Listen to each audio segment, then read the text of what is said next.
സംഷാദ് മരക്കാർ ജില്ലാ പഞ്ചായത്ത് പ്രസിഡന്റ് ശ്രീ സംഷാദ്, ഇന്നലെയും നമ്മൾ ചർച്ച ചെയ്തതാണ് ഓരോ ദിവസവും ഉണ്ടാകുന്ന കാട്ടാന ഭീതി ആക്രമണം. ഇന്ന് നമുക്ക് സംസാരിക്കേണ്ടി വരുന്ന ഗതികേടാണ്. താങ്കൾക്ക് എന്തൊക്കെ ഡീറ്റെയിൽസ് ഈ ബാലനെക്കുറിച്ചും ഈ ആനയുടെ ആക്രമണത്തെക്കുറിച്ചുമുണ്ട്? ബാലൻ 27 വയസ്സാണ് പ്രായം. കറുപ്പൻ എന്ന് പറയുന്ന ആളുടെ മകനാണ്. അവിടെ ഏറാട്ടുകുണ്ട് ഭാഗത്ത് ഉന്നതിയിലുള്ള ആളുകളാണ്.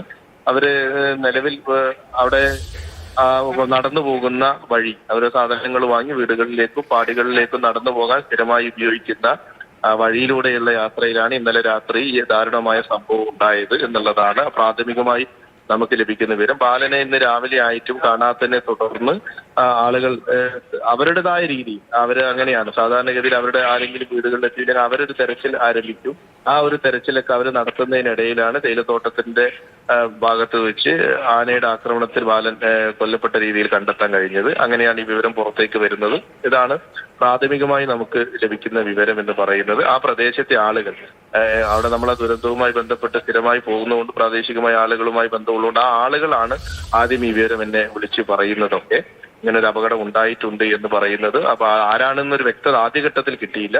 അപ്പൊ ഉടനെ തന്നെ ആ പ്രദേശത്ത് മറ്റുള്ള ആളുകളുമായി ബന്ധപ്പെട്ടപ്പോഴാണ് ബാലനാണ്, കറുപ്പന്റെ മകൻ ബാലനാണ് മരണപ്പെട്ടത് എന്ന് പറയുന്ന രീതിയിലൊരു വിവരം നമുക്ക് കിട്ടിയത്.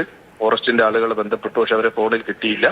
അവരെല്ലാം ജനപ്രതികളും ജനങ്ങളും ഒക്കെ ആ പ്രദേശത്തേക്ക് പോയിട്ടുണ്ട്. താങ്കൾ പറഞ്ഞതുപോലെ തന്നെയാണ് ഈ ഓരോ ദിവസവും മലയോര മേഖലയിൽ, വയനാട്ടിൽ ഇന്നലെ നമ്മൾ ചർച്ച ചെയ്തതാണ്, ഇന്നും നമ്മൾ ചർച്ച ചെയ്യേണ്ട ഒരു വല്ലാത്ത ഗതികെട്ട അവസ്ഥയാണ് വയനാട് ജില്ലയിൽ ഉള്ളത് എന്നുള്ളതൊരു യാഥാർത്ഥ്യമാണ്. ഇത് ഇവരോടൊപ്പം എന്താണ് ഇവരോടൊക്കെ ഈ ജനപ്രതിനിധികൾ എന്നുള്ള രീതിയിൽ നമ്മൾ പറയേണ്ടത് എന്ന് പോലും നമുക്കറിയില്ല. കാരണം എങ്ങനെയാണ് ഇവരോട് ആശ്വസിപ്പിക്കേണ്ടത്, ഇവരോട് എന്താണ് ഇനി പോയി പറയേണ്ടത് എന്ന് പറയുന്നത്. പക്ഷേ ഈ ഒരു വിഷയത്തിൽ കഴിഞ്ഞ കുറച്ച് മാസങ്ങളായി മുണ്ടക്കൈ ചൂരൽമല, താങ്കൾക്ക് അറിയാവുന്ന പോലെ ദുരന്തം സംഭവിച്ച മേഖലയാണ് പുഞ്ചിരിമട്ടത്തിൽ നിന്നും ചൂരൽമല വരെയുള്ള പ്രദേശം. പുഞ്ചിരിമട്ടം, മുണ്ടക്കൈ, ചൂരൽമല. ഈ പ്രദേശത്ത് ആൾതാമസമില്ല. ആൾതാമസമില്ലാത്തത് കൊണ്ടും കാടടക്കം വളരുകയും വെളിച്ചമില്ല. കാരണം അവിടെ ആളുകൾ താമസമില്ലാത്തത് കൊണ്ട് വൈദ്യുതിയൊന്നും കൊടുത്തിട്ടില്ല. ആ പ്രദേശം ഇരുട്ടത്തുമാണ്. വൈകുന്നേരങ്ങളിൽ വ്യാപകമായ കാട്ടാനയുടെ ആക്രമണങ്ങൾ അവിടെ നിന്ന് ആളുകൾ പരാതിയായി പറയുകയും ചെയ്തു. അവരാ പരാതി ഫോറസ്റ്റിന്റെ ആളുകളെ അറിയിച്ചു. അതിനുശേഷം മാതൃഭൂമി അടക്കമുള്ള മാധ്യമങ്ങൾ ഇതിനെക്കുറിച്ച് വാർത്തകൾ വന്നു. ആ വാർത്തകൾ വന്നു, പത്രങ്ങളിൽ വന്നു, ചാനലുകളിൽ വന്നു, ആളുകളുടെ പ്രതിഷേധമുണ്ടായി. ഇതെല്ലാം ഫോറസ്റ്റിന് അറിയില്ല എന്ന് പറയുന്നത്. കാരണം ഈ ആനയുടെ ശല്യമുള്ള അവിടെ നിന്ന് 4 കിലോമീറ്റർ അപ്പുറത്താണ് പുത്തുമല ഫോറസ്റ്റ് സ്റ്റേഷൻ ഉള്ളത്. ആ പുത്തുമല ഫോറസ്റ്റ് സ്റ്റേഷനാണ് ഇവരുടെ അവിടുത്തെ കാര്യങ്ങൾ നോക്കുന്ന ഓഫീസ്, റേഞ്ച് ഓഫീസർ. ആ ആളുകൾക്ക് അറിയാം ഈ പ്രദേശത്ത് കാട്ടാനയുടെ ശല്യം ഉണ്ട് എന്നുള്ളത് അറിയാം.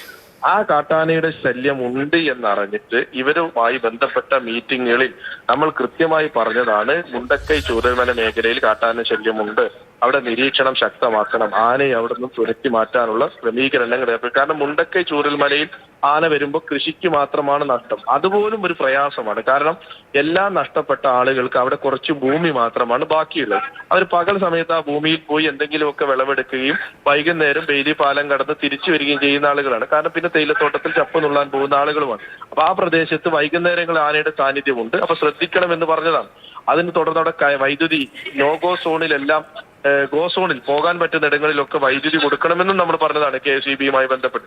ഏറ്റവും അവസാനത്തെ മീറ്റിംഗ്, കാരണം ഈ ഫൈനൽ ലിസ്റ്റ്, ചൂരൽമലക്കാരുടെ ഭവനരഹിതരായ ആളുകളുടെ ലിസ്റ്റ് പ്രസിദ്ധീകരിക്കുന്ന മീറ്റിംഗിൽ ഞാനടക്കമുള്ള ജനപ്രതിനിധികൾ ഇത് പറഞ്ഞതാണ്.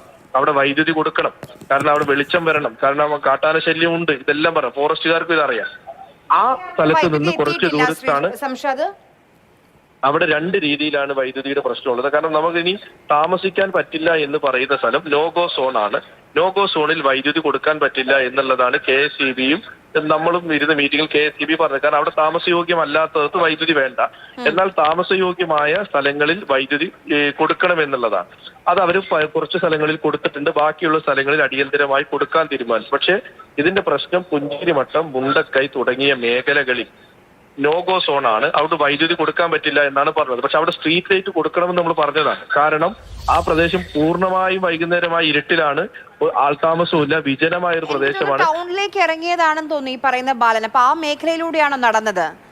അതെ, അവര് ചൂരൽമലയിലേക്ക് വന്ന് ചൂരൽമലയിൽ നിന്ന് ആവശ്യത്തിനുള്ള വസ്തുക്കളും മറ്റും വീട്ടിലേക്ക് വാങ്ങി അതുവഴി അവർ അട്ടമലയ്ക്ക് തിരിച്ചു നടന്നു പോകുന്ന വഴിയാണ്. പക്ഷെ മുണ്ടക്കൈയിലും പുഞ്ചിരിമട്ടത്തും ഉണ്ടായിരുന്ന ആനയുടെ സാന്നിധ്യം ഉള്ളപ്പോ അത് സ്വാഭാവികമായി അട്ടമലയും കൂടി അവർ നിരീക്ഷിക്കണം. കാരണം മുണ്ടക്കയിലും ചൂരൽമലയിൽ ആൾതാമസം ഇല്ലാത്തതുകൊണ്ടാണ് നമുക്ക് അപകടങ്ങൾ ഇല്ലാത്തത്.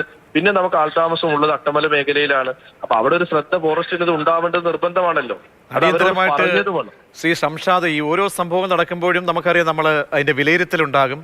ഈ നിലവിലെ പദ്ധതികൾ ഫണ്ടുണ്ടോ, ഫണ്ടിന്റെ നീക്കിയിരിപ്പ്, ഈ പറഞ്ഞ പരാതികൾ, ഇവരൊക്കെ ഉയർത്തിയ പരാതികൾ അത് നേരത്തെ തന്നെ ഉയർത്തിയതാണ്, അവിടെ വനം വകുപ്പ് ഇടപെട്ടു, അങ്ങനെയൊക്കെയുള്ള പരിശോധനകൾ വരും. ഇന്നിപ്പോൾ ഇതാ ഉന്നതതല യോഗം 2 മണിക്ക് ചേരുകയാണ്, മന്ത്രി വിളിച്ചു ചേർത്ത്. അപ്പോൾ ഇന്നലെ വരെയുള്ള മരണത്തിനപ്പുറത്തേക്ക് ഒരു മരണ കണക്കൂടി ഇന്ന് ചേർത്ത് വെക്കേണ്ടി വരികയാണ്. അപ്പോൾ അടിയന്തരമായിട്ട് യുദ്ധകാലാടിസ്ഥാനത്തിൽ നമുക്ക് എന്ത് ചെയ്യാൻ കഴിയും? ഞാൻ സത്യസന്ധമായി നിങ്ങളോട് പറയുന്നത്, ഈ മന്ത്രിയുടെ ഉന്നതതല യോഗം കൊണ്ടൊന്നും ഇതിനകത്ത് ഒരു കാര്യവും ഇല്ലാന്ന്. അദ്ദേഹം ഈ കാര്യങ്ങൾ അറിയാതെയാണ് പറഞ്ഞുകൊണ്ടിരിക്കുന്നത്. ഒരു മാസം മുമ്പ് ആനയുടെ സാന്നിധ്യം ഉണ്ട് എന്ന് പറയുന്ന സ്ഥലത്ത് നൈറ്റ് പെട്രോളിംഗ് ശക്തമാക്കാനും വാച്ചർമാരെയും ബീറ്റ് ഫോറസ്റ്റ് ഓഫീസർമാരെയും ഉപയോഗിക്കുകയും ആനയെ തുരത്താനും ചെയ്യുന്ന നടപടി സ്വീകരിക്കേണ്ടതിനും എന്ത് ഉന്നതതല യോഗം ചേരേണ്ട ആവശ്യമുണ്ട്? അത് ഫോറസ്റ്റ് ചെയ്യേണ്ട കടമയല്ല അവർക്ക്. ഇനി ഒരു വാദത്തിന് വേണ്ടി കുറെ ദൂരത്ത് നിന്ന് ഫോറസ്റ്റുകാർ വരേണ്ട സ്ഥലമാണ് എങ്കിൽ അതെങ്കിലും അംഗീകരിക്കുക. 4 കിലോമീറ്റർ അപ്പുറത്ത് ഫോറസ്റ്റ് റേഞ്ച് ഓഫീസ് എല്ലാ സൗകര്യങ്ങളും ഉണ്ട്. അവിടെ നിന്ന് ബീറ്റ് ഓഫീസർമാരെയും വാച്ചർമാരെയും നൈറ്റ് പെട്രോളിംഗ് സൗകര്യം ഒരുക്കിയിട്ടുണ്ടായിരുന്നു എങ്കിൽ ഈ ആനയെ തുരത്തി ഓടിക്കാനുള്ള ശ്രമം നടത്തിയിട്ടുണ്ടായിരുന്നെങ്കിൽ ഈ അപകടം ഒഴിവാക്കാമായിരുന്നില്ലേ?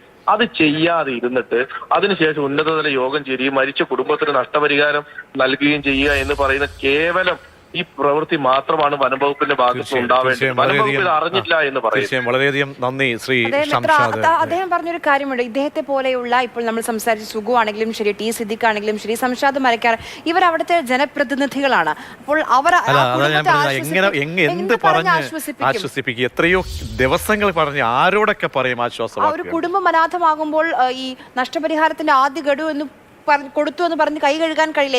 എന്ത് വാക്കുകൾ കൊണ്ട് ആശ്വസിപ്പിക്കാൻ കഴിയുമെന്നുള്ളതാണ്.